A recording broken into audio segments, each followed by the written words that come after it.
The two-part crime saga of Election and Election 2 sees Johnnie To abandon some of his common directorial trademarks, particularly within the crime genre. While his skill for action staging and choreography is evident, it's the build-up and anticipation that takes center stage this time. There's no poetry to the violence here. It's messy, scary, and sometimes quite disgusting. Guns in slow motion are avoided, and much of the most brutal violence happens off-screen, eliciting a visceral reaction more because of its context or the horror it suggests. Gone are the sleek costumes, Robin Hood morality, and existential cool that inform Exiled or The Mission. The romanticism that often underpins heroic bloodshed films is nowhere to be found. These criminals are, almost without exception, self-interested, crude, volatile, and gluttonous. And they often mask these baser natures with the veneer of nobility and tradition.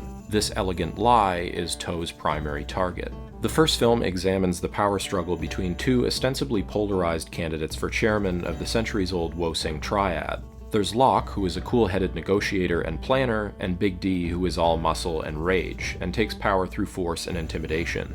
The leaders of the triad almost unanimously support Locke, and so do we initially. He's the diplomatic candidate who seems to respect tradition and the process. Ultimately, though, this democratic ritual is a sham, rife with bribery, intimidation, and lies that Locke himself slowly leans deeper and deeper into, seemingly to prevent chaos and war. It only takes one person not respecting the rules or the system for years of tradition to fall apart, and Big D's stubborn refusal to accept Locke as chairman, and his own loss, forces everyone to lower themselves and take pages from his cruel playbook to maintain order. The first film in particular features dense plotting, a lot of characters, and shifting allegiances that can be confusing in initial viewings. This is even reflexively commented on in the context of the messy Civil War setup. At one point, two characters who are unknowingly on the same side nearly kill each other over the Dragonhead baton, a symbol of the chairman's power. Luckily and awkwardly, they're interrupted by a call from their bosses.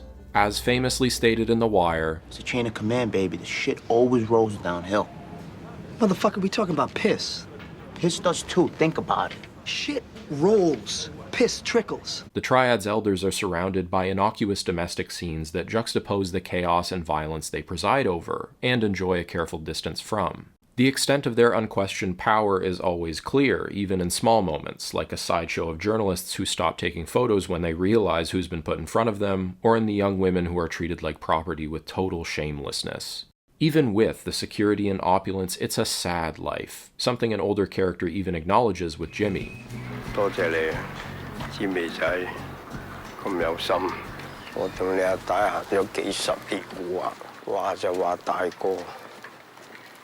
叔父其實係廢柴，黐住黑社會呃飯食，嫖賭飲吹就靚。依家咁，抵死啦！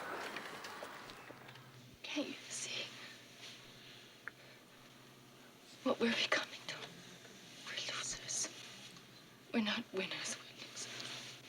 Locke insists that criminals need to have brains to survive and that the world is changing, but the guise of intelligence and class falls apart completely in the first film's shocking, memorable finale. Surrounded by primates in the indifferent ambience of nature, Locke smashes in Big D's head with a rock, as if the two have regressed in an evolutionary capacity within this environment. The calm tactician and the merciless hothead both rely on the same crude violence when their power is on the line, even after forging a bond through this same violence earlier in the film.